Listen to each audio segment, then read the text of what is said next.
When I saw the message from my girlfriend, my chest tightened in disbelief. Asterisk, I added your therapist on Facebook. She told me everything. Asterisk, for a moment, I just stared at the screen, trying to make sense of what I had just read. The words didn't fully register at first. Everything. What did she mean by that? My thoughts scrambled, confusion turning into a slow, heavy wave of worry. I had been seeing my therapist, Dr. Collins, for almost a year. Those sessions weren't about secrets or scandals. They were about healing. I'd gone through a long stretch of anxiety and self-doubt, and therapy had helped me find balance again. It was the one place where I could drop my guard, speak freely, and not worry about being misunderstood. And now, somehow, that safe space felt like it had been invaded. I didn't respond immediately. My fingers hovered above the screen, but I couldn't decide what to say. Should I ask her what she meant? Should I call Dr. Collins? 1,000 questions raced through my head.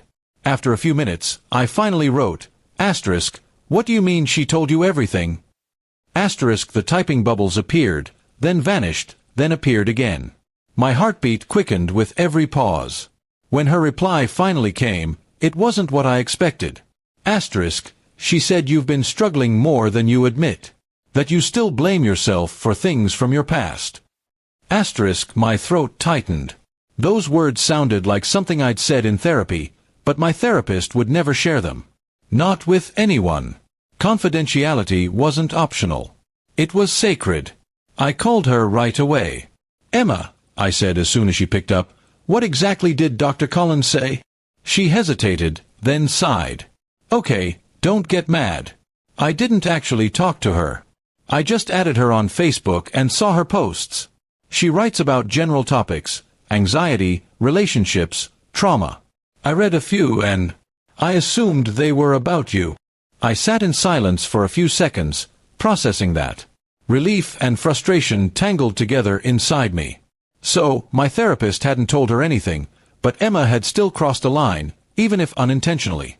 Emma, I said calmly, you can't do that. My therapy is private. Reading into things like that, even guessing, it's not fair.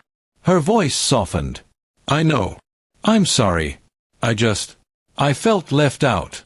You've been distant lately, and I thought maybe your therapist knew something I didn't. There was genuine guilt in her tone, and that softened me. I understood what she meant, even if her approach was wrong. People sometimes act out of fear when they feel disconnected. I took a deep breath. You're right. I have been distant, I admitted. Therapy isn't about keeping you out. It's about trying to become someone better for both of us. Sometimes I need to untangle my thoughts privately before I can share them. There was silence on the other end, the kind of silence that carries understanding more than words ever could. After a long pause, she said quietly, I guess I just needed to hear that. I didn't mean to invade your space. I just didn't know where I fit into what you were going through.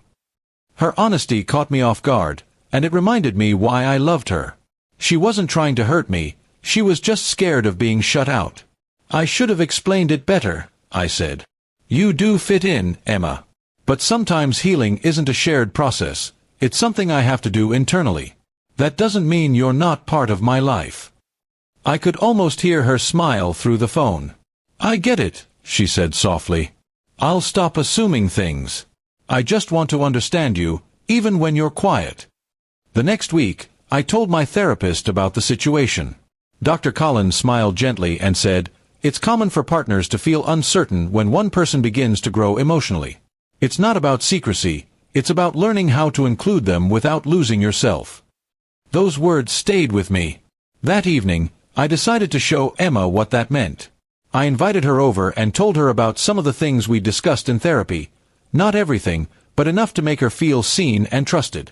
We sat together for hours, talking not as two people trying to fix something broken, but as two people trying to understand each other's silences. She told me she'd deleted the message thread with Dr. Collins's name and even unfriended her, saying she wanted to respect my boundaries. I don't want to guess anymore, she said. I'd rather just listen when you're ready to share. I smiled, feeling lighter than I had in weeks. Sometimes, love isn't about knowing every detail of someone's life. It's about respecting what you can't see and trusting that you still belong in the parts that matter. Emma had made a mistake, but she also learned something valuable. That closeness doesn't come from control, but from faith and patience. Now, months later, we're stronger. I still go to therapy, and Emma no longer worries about what's said there. Instead, she asks me how I'm doing and waits for me to open up when I'm ready. We've built trust not through constant answers, but through quiet respect.